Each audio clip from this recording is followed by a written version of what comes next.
by the landscape and immense river systems that flow through the entire country like vital bloodstreams, fostering life to the entire region. One thing you have to understand is that Bangladesh's largest resource is their rivers. In fact, the Bengal Delta is the largest delta in the world, and the country has more trans-boundary rivers than anywhere else at 58. This means that they share rivers with both India and Myanmar. Altogether, though, Bangladesh has about 700 main rivers, the largest ones being the Padma, or better known as the Ganges in India, and the Jamuna, or the Brahmaputra. This is actually pretty impressive considering that Bangladesh is only about half the size of the UK. Now, because of all the rivers and the silt deposits, natural irrigation and land cultivation is amazing. Bangladesh is an ecological gem. In fact, some of the most fertile soil in the world is found in Bangladesh, allowing them to grow thousands upon thousands of different crops, plants, and orchards. One thing they're especially known for growing is jute.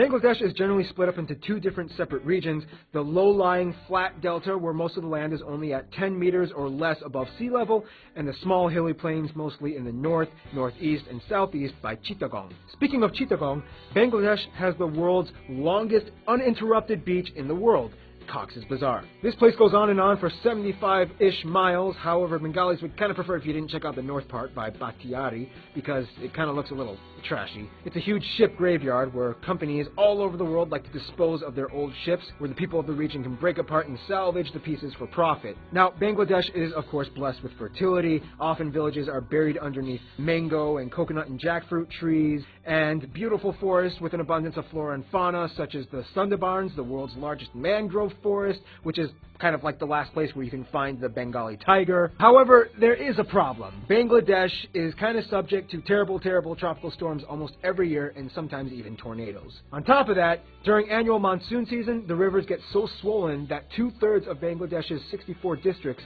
typically experience flooding that causes extensive property damage, loss of communications, loss of drinking water, loss of crops, and leads to the spread of disease, which eventually leads to death. It's kind of crazy though, because for such an environmentally rich area, the country has to deal with almost equally damaging environmental challenges. Now add on top of that the fact that Bangladesh is incredibly dense in population.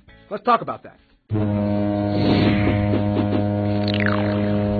Bangladesh's people have a very unique story in that they kind of had to fight 2 rounds for 2 separate independences, one of them from the British and the other from Pakistan. Bangladesh was for a long time part of the British Empire. However, after the British left, they separated the region into 2 states and 3 regions, the predominantly Hindu state being India and the predominantly Muslim state being West Pakistan